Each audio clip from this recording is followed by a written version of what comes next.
There is this lie that conservatives love to tell and is vital to understanding Donald Trump's administration. And that's that Democrats and liberals control the media when, in fact, it couldn't be further from the truth.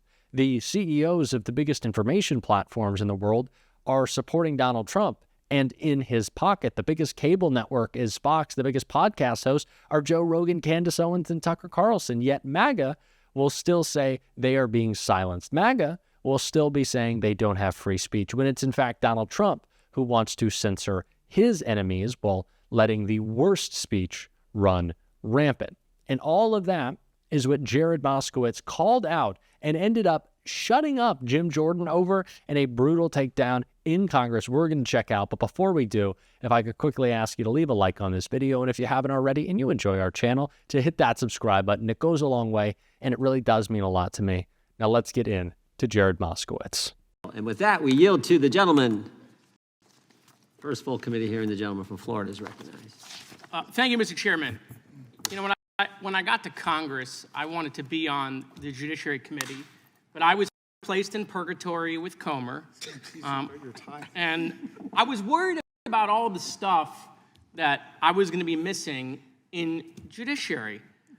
Chairman Jordan started today the hearing. He said, what a difference 4 years makes. Well, apparently not, because today is Groundhog Day. So I just want to thank the chairman. He knew I had FOMO, missing out on all these hearings. And so I brought pictures of the chairman doing this hearing. So here's one picture from March 9th, 2023. He did this hearing. Then on March 30th, he did the hearing again in 2023. Different tie. Tie. Oh, we'll get there. We'll get there, Mr. Chairman. Here's one from July 20th, doing the same hearing. November 30th, same hearing. Okay, February 6th, the same hearing. There's so many more. April 11th, identical hearing. And finally, May 1st, the same hearing. So by the way, anyone keeping score, the chairman wore a red tie, 4 of those hearings, a yellow tie 3 times. But today, at the 8th hearing, we are even now. Today is yellow tie day, so 4 yellow ties, 4 red ties. I tried to match you, Mr. Chairman, but mine's a little more gold. I will work on the hue, but it is the golden age. The golden age. But at least I now know what to get the chairman. The gentleman yield? For Christmas. Well, I'll yield in a second. Okay. But Mr. Chairman, don't let Comer out-Comer you. I mean, James is out there comering around with new falsehoods, and we're doing a hearing that we've done 8 times. If you need some ideas, we got some. I mean, I feel bad for the ranking member. I mean, Ranking Member Raskin came all the way over here from Oversight. We had a vote. In fact, several of us came over here from Oversight. So if you need some ideas from us, we'll gladly assist. But look, we're doing free speech, okay? So since we're doing free speech and censorship, I want to talk about a former friend of this committee and winner of the Nazi of the Month Club, Kanye West. And while there are no eggs on the shelf, there is definitely egg on your face. Last week, there were an endless amounts of Nazi tweets by Kanye West. I'm going to read some of them. I love Hitler. I'm a Nazi. Jews were better as slaves. Hitler was so fresh. I can say Hitler as much as I want. It went on for days. If that wasn't enough, he ran a commercial during the Super Bowl, directing people to his website. And the only thing the website was selling was a shirt with a swastika. So the marketplace of ideas. They say, oh, Jared, but it's the marketplace of ideas. Well, as we mainstream Nazis, what happens when Nazism becomes the marketplace? The chairman said he's worried about Europe. Maybe we should go to Europe. While we're there, maybe we should go to Auschwitz to see what happens when you mainstream Nazis.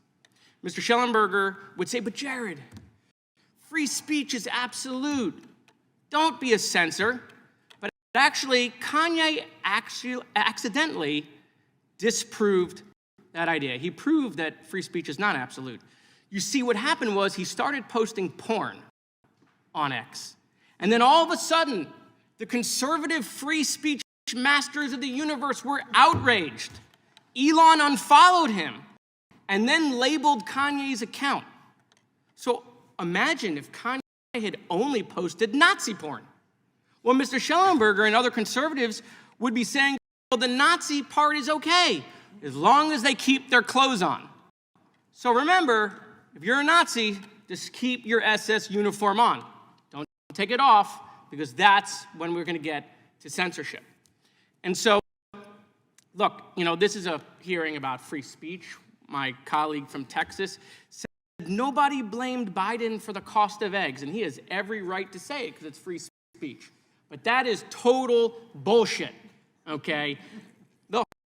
All of my colleagues were blaming Biden from eggs. Former President Trump blamed him on October 26th before the election, blaming him for the price of eggs. So let's get some grip. Now, Mr. Chairman, I will yield to you. Well, I was just going to ask a question. If we ask our witness, but I'll ask you since it's your time. If you're going to have 8 hearings on something, I can't think of something much better than protecting the fundamental liberty that makes this, as Ms. Subramanian said last Congress, that is the hallmark of Western civilization, the ability to debate and protect the most fundamental right we have.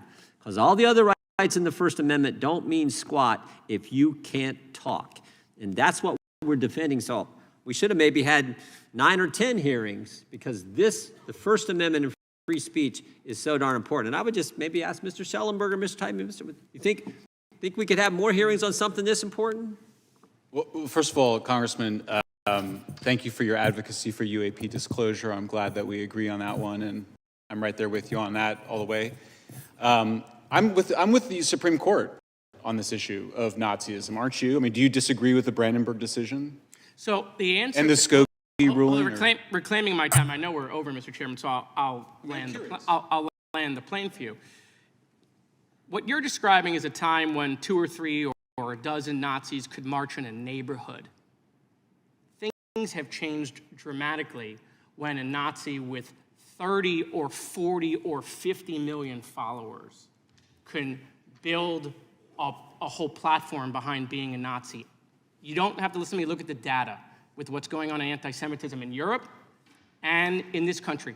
That's not happening because 20 Nazis marched in a community. It's happening because we're allowing it to proliferate in an online platform. And so I would say, Mr. Chairman, you're right. Freedom of speech is super important. But you guys won the election. I've never seen a team win the game and then go out and be like, the refs. You guys won. It's over. But do you think... We lost. Biden's back in the basement where you say he lives.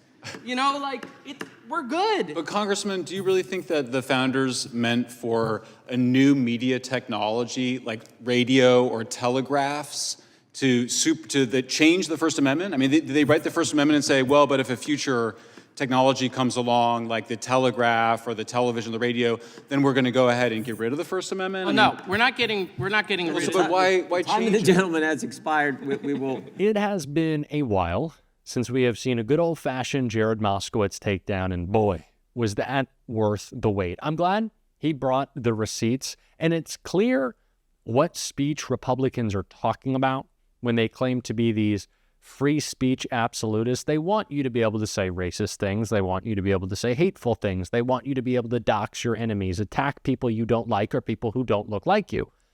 But when it's reporting real journalism on Donald Trump's failures or just the most basic elements of his administration, talking about the stooges employed by Elon Musk to rip our government apart piece by piece, 20-year-olds with no experience and no security clearances. When you're doing that, that's bad. That should be censored. That should be attacked. When you're sharing polls like Ann Seltzer did, that should be censored. That gets a lawsuit. They don't care about free speech.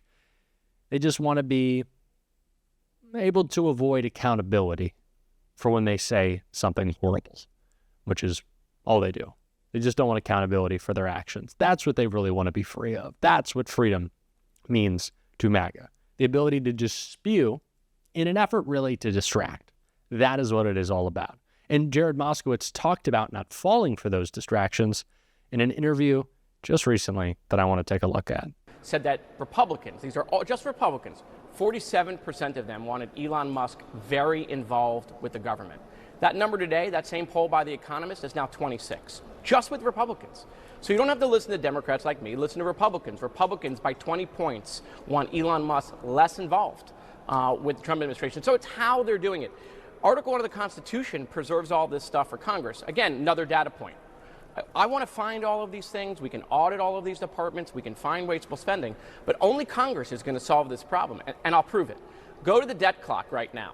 Has the debt clock reversed? You know what? Ask me in 2 weeks. Has the debt clock reversed based on what they're doing in the executive? Ask me in 2 months. Has the debt clock reversed based on what they're doing in the executive?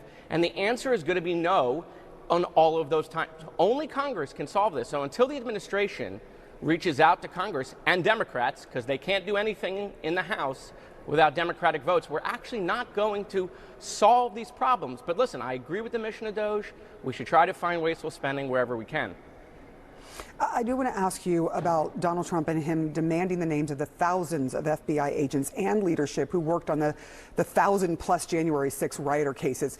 Deputy Attorney General Emil Bove said FBI agents who simply followed orders and carried out their duties in an ethical manner do not face the risk of being fired. Do you believe him? Well, look, obviously, we don't want to see revenge in these departments, but also let's be a little honest.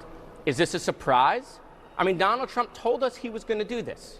He said that. He said, right, I'm going to go and get rid of the people at the FBI that weaponize the FBI. And so I would say that issue was on the ballot. He told the American people he was going to do it.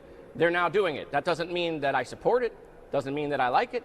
But he said he was going to do that. Just like do you see this as revenge and vengeance and retribution, as Donald Trump promised he would met out? Well, look, obviously, if they get rid of the people that only worked on the cases that went after Donald, then obviously, you know, connect the dots where you will. But he told the American people he was going to do this, right? The EO he signed on the Department of Education, which, again, he can't get rid of without Congress. But the EO he signed on the Department of Education, he told the American people he was going to do that. I know that we've been outraged over, 50 things, which is their point, flood the zone, overload us.